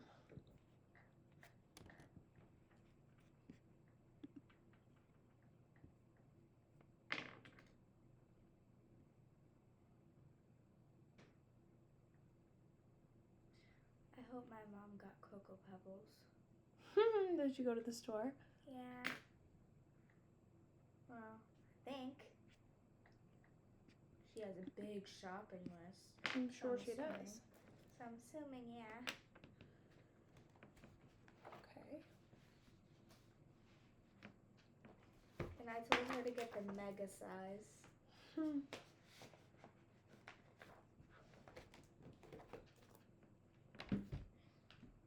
Yeah, this went really fast today. I'm really proud of you. You did really awesome. And I know you did not like reading, but you could have fooled me. You did a great job. That's so awesome. Thanks. So smart. Every time I see you smarter and smarter.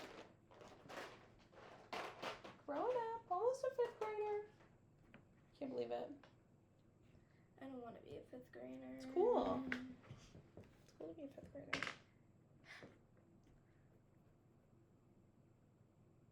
I wonder what's going to happen next in the book. You know, I'm such a big reader that I probably read this in like an hour. You're crazy. Let me just look through it. Don't spoil it to me.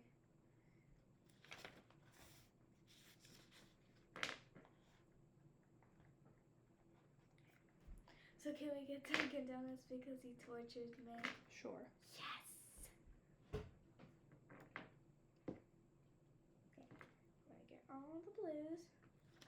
Put them next to the blues. Okay, boom. Let me get all the oranges and Mexican colors. Put them here.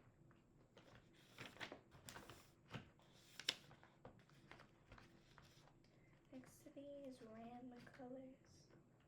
Yes.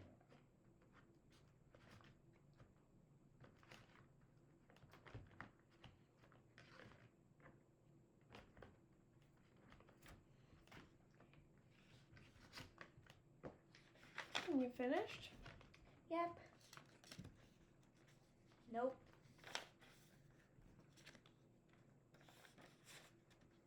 Okay.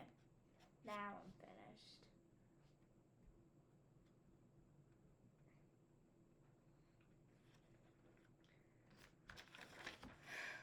Really cute, Gab. Really awesome. Let me turn this off.